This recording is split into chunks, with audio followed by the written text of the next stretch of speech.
Olá, sou o João Cunha. Tenho o prazer de ter como convidado hoje, no Conversas em Concreto, o Bispo de Angra, Sua Excelência Dom António de Sousa Braga. Dom António, bem-vindo ao Conversas em Concreto. Na nossa primeira pergunta, atravessamos uma fase muito difícil da vida social e económica no país, com cortes excessivos nos apoios sociais por parte do Governo. Qual é o papel da Igreja para tentar minimizar um pouco o impacto desses cortes nas políticas sociais do Governo? Muito obrigado por esta possibilidade de poder comunicar. A Igreja está presente no terreno e, portanto, não se pode alhear desta situação difícil que as pessoas e as famílias atravessam. Aliás, a Igreja sempre promoveu a ação social. Faz parte da missão da Igreja não só a evangelização, a catequese e a liturgia, mas também aquilo que nós chamamos o serviço da caridade, embora a palavra hoje não é muito aceite, mas a caridade é o nome cristão do amor e, portanto, a Igreja, estando presente no terreno, tem que pôr em prática o mandamento do amor do próximo e tem que, sobretudo, ajudar as pessoas a viverem aquela solidariedade de proximidade, a ser a primeira resposta para quem está em necessidade. Hoje fala-se um pouco do anacronismo da caridade e do assistencialismo, mas a primeira resposta tem que ser a do bom samaritano. Quem precisa tem que ser logo socorrido. Evidentemente, nós não podemos ficar só nisso. Temos também procurar acompanhar a solidariedade, um gesto de solidariedade com a produção humana e para nós, Igreja, sobretudo, temos que difundir a doutrina social da Igreja, que não tem soluções técnicas para a crise, mas tem princípios, critérios, diretrizes de ação que ajudam a encontrar o rumo e, sobretudo, motivam para a ação. E a Igreja sempre fez isso. Hoje, muito mais, tem que pôr em prática, digamos assim, essa dimensão social da vivência da fé. Exato, é até uma avaliação interessante, mas a sociedade hoje em dia parece não compreender muito bem a atitude da Igreja. Vivemos nos tempos em que o princípio do bem comum que a Igreja defende, não é, para a nossa sociedade, está a ser substituído pelo egoísmo e o individualismo da vasta maioria das pessoas. Será uma avaliação correta da atitude atual da nós sociedade? Vivemos, sobretudo no mundo ocidental, vivemos uma certa secularização que leva ao secularismo, portanto, uma vivência desprendida desses valores absolutos, dos valores da solidariedade, do serviço ao bem comum. Portanto, vivemos numa sociedade tendencialmente individualista, numa sociedade até um pouco, digamos, indiferente e egoísta. E é aí, precisamente, que se insere e que se deve inserir a ação da Igreja, procurando difundir os princípios da doutrina social da Igreja, que apontam para aquilo que nós chamamos o reino de Deus, com que Jesus anunciou no Evangelho, e que nós açorianos podemos chamar o império do Espírito Santo, que é precisamente o reino da fraternidade. E então a Igreja tem, digamos assim, uma grande responsabilidade de ajudar a vencer esta crise, propondo e promovendo a vivência desses valores em que acreditem, que é, antes de mais, o bem comum, sim senhor, que é por definição o bem de todos, não é só deste ou daquele grupo. É também o primário da pessoa humana, quer dizer, toda a atividade também económica tem que estar ao serviço da pessoa humana e, portanto, tem que se fazer todo o possível para promover a dignidade da pessoa humana. Não é, como alguns dizem, a caridadezinha, não. A caridade, se é verdadeiro amor, tem como por meio pressuposto a justiça. A partir daí é necessário, digamos, promover, como eu dizia antes, esta solidariedade de proximidade. O sentido da solidariedade é que todos são responsáveis por todos, ou nos salvamos todos ou não se salva ninguém. E nós vemos isso mesmo a nível económico na Europa, no mundo ocidental, no mundo inteiro. E depois também há um princípio muito querido à doutrina social da Igreja que deve regulamentar, orientar o relacionamento entre o Estado e a sociedade civil, que é o Estado só intervém na medida em que a instância inferior não consegue. Portanto, é preciso dar margem à sociedade civil. Nós vemos, mesmo aqui nos Açores, que há uma demasiada dependência do governo ou dos serviços estatais. As pessoas pensam que não têm obrigações também de dar resposta. É preciso reavivar a sociedade civil, mas para isso é necessário também que se deixe margem à iniciativa da sociedade civil e o Estado intervém na medida em que a instância inferior não pode, e é para promover precisamente digamos assim, o bem de todos. Depois de todos, a partir destes princípios é que deriva aquilo que nós chamamos então a caridade e a justiça, que têm que estar unidos.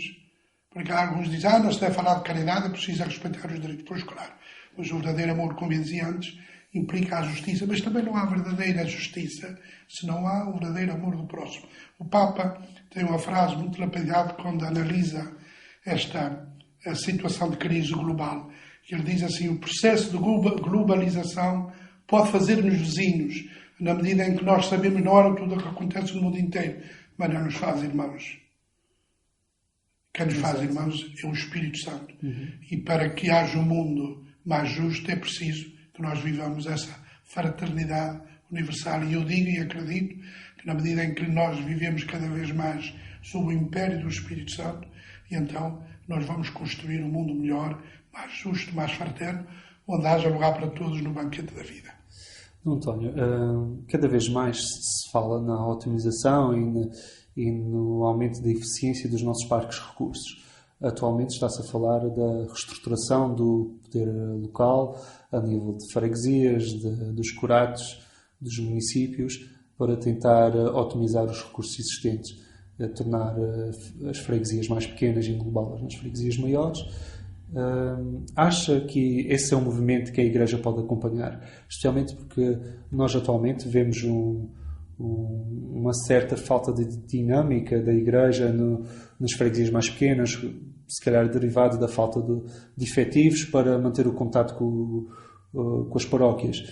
Será que, aproveitando essa embalagem da reestruturação do poder local, a Igreja poderá, de certo modo, reestruturar a sua estrutura de paróquias para poder servir melhor Pois, eu penso que a Igreja pode e deve, digamos, apoiar esse movimento e ajudar a elucidar as populações, porque isso não se pode fazer só de cima para baixo. É necessário ter alguns princípios, mas depois é preciso acompanhar a população. Aliás, eu devo dizer que se houve um tempo em que a Igreja multiplicou as paróquias, porque há, por exemplo, paróquias que não são freguesias, neste momento nós estamos, de algum modo, a antecipar um pouco essa aglutinação. Porque, por exemplo, a nível de concelhos, nós temos ilhas que, por exemplo, têm 2 concelhos, mas para nós é só uma ouvidoria. Por exemplo, os Flores, por exemplo, o Pico, por exemplo, São Jorge, são 2 concelhos, mas para nós já, a nível eclesiástico, é só ouvidoria. Depois nós temos, também por falta de sacerdotes e porque a população diminuiu, nós não eliminamos paróquias, porque isso, digamos, seria contraproducente. Mas já promovemos um trabalho interparoquial, colaboração interparoquial. Há iniciativas de formação, há reuniões de catequistas, reuniões dos conselhos económicos, que em algumas ilhas nós já fazemos por zonas pastorais que englobam várias freguesias. Portanto, isso, ao fim e ao cabo, vem também ao encontro das nossas necessidades de reestruturação, e eu penso que a Igreja, precisamente porque está presente no terreno e que também vive, digamos assim, essa questão, a Igreja deve apoiar e deve acompanhar. Naturalmente, a preocupação é que isso não seja imposto do alto, mas que, a partir de uns critérios, se promova um movimento de baixo e se envolva o povo nas soluções, porque se é imposto, o nosso povo não aceita. Exato. Eu tenho aqui uma citação sua, são 475 anos a unir os açorianos e a ajudar a caracterizar a alma açoriana. É de 2009. Acha que é correto afirmar que a Diocese de Angra teve um papel preponderante no promover a autonomia açoriana? Ora bem, vamos lá ver. A Igreja, como tal, não formou nenhum movimento para promover a autonomia, mas a Igreja, como organização, é já a primeira experiência da autonomia, porque enquanto, por exemplo, quando chegámos ao 25 de Abril, havia 3 distritos, do ponto de vista administrativo, cada distrito dependia diretamente de Lisboa. Nós, já desde 1534, somos uma diocese que reúne as 9 ilhas. E a diocese tem uma dinâmica de autonomia muito grande. Nós falamos muito da Igreja Católica, que é centralizada, mas digamos, tem à frente o Papa, mas o Papa preside as várias igrejas particulares que são as dioceses. O Papa é o Bispo de Roma. E cada diocese tem a sua autonomia. Nós procuramos seguir as orientações do Papa, mas o Papa nem sequer através do anúncio está presente nas dioceses, é o Bispo. Portanto, eu considero que a diocese de Angra, com estes já são 477 anos de experiência, ajudou a criar a ideia na alma açoriana de sermos um arquipélago, de sermos uma unidade e, portanto, de algum modo antecipou aquilo que é hoje a autonomia política administrativa. Dom António, estudos recentes e até afirmações recentes vindas do continente afirmam que 60% a 80% do património cultural português está em posse, ou esteve em posse até há pouco tempo, da Igreja Portuguesa. Acha que existe a capacidade financeira e a nível de motivação para potenciar esse património cultural para o uso da população? Não existe. Nós, não, como Igreja, e falo da Diocese, nós não conseguimos manter o património que temos, e algum já passou pelo Estado, quando houve a expulsão das ordens religiosas. Não temos.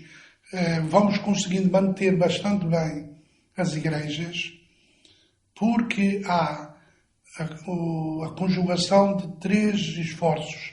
Por um lado, o nosso povo é muito cioso das suas igrejas e promove iniciativas para participar na sua manutenção.